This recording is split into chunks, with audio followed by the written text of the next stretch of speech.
আসসালামু আলাইকুম, সবাই কেমন আছেন? আমাদের তুলিতে অনেক গরম পড়েছে। তো এই গরমের মধ্যে আসলে কেকের কাজ করা অনেকটাই কঠিন। যদিও এই কেকটা অনেক আগের, তখন এত গরম পড়েছিল না। কিন্তু বর্তমানে তো কেকের কাজ করা মানে কি বলবো, একটা যুদ্ধ করার মতো। আসলে বাংলাদেশি ক্রিম আর এখানকার ক্রিমের মধ্যে অনেক পার্থক্য। যেহেতু আমার ক্রিম বেস ক্লায়েন্টই বেশি, এই জন্য আমাকে ক্রিম নিয়েই কাজ বেশি করতে হয়। ক্রিম বিষয়ে জানে, ডেইরি ক্রিম দিয়ে আসলে কেকের কাজ নরমালি করে না, বাংলাদেশে তো করেই না। আর এখানেও যেগুলো প্রফেশনাল বেকার আছে তারা বেশিরভাগই বাটার ক্রিম দিয়ে কাজ করে। কিন্তু আমরা যেহেতু বাঙালিরা বেশিরভাগই বাটার ক্রিম পছন্দ করি না। পার্সোনালি আমারও আসলে বাটার ক্রিমটা তেমন একটা পছন্দ না। আমারও ক্রিমের কেক খেতে বেশি ভালো লাগে। আমার ক্লায়েন্টেরাও বেশিরভাগ ক্রিমের কেকই অর্ডার করে।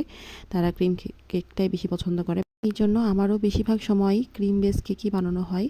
তো ক্রিম বেস কেকের সবথেকে বড় সমস্যা হচ্ছে, বিশেষ করে ফ্রান্সে যে ক্রিমগুলো পাওয়া যায়, এগুলোর সবথেকে বড় সমস্যা হচ্ছে এগুলো বেশিক্ষণ বাহিরে রাখলে গরমের সময় পানি ছাড়তে শুরু করে, বা এগুলো বিট করা অনেকটা টাফ, অনেক কেয়ারফুলি থাকতে হয়।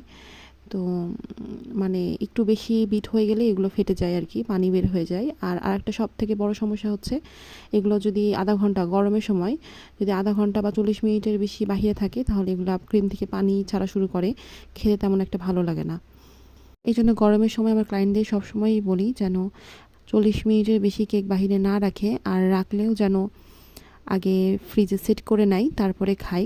কারণ আসলে ফটোশ্যুট করতে টরতে এগুলো করতেই অনেক সময় চলে যায়, খেয়াল থাকে না।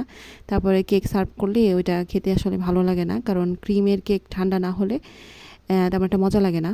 এখানে আছে প্রায় 15টার মতন কাপ কেক, আর কেকটা ছিল 3 পাউন্ডের। কেমন হয়েছে জানাবেন। আল্লাহ হাফিজ, বাই বাই, টাটা।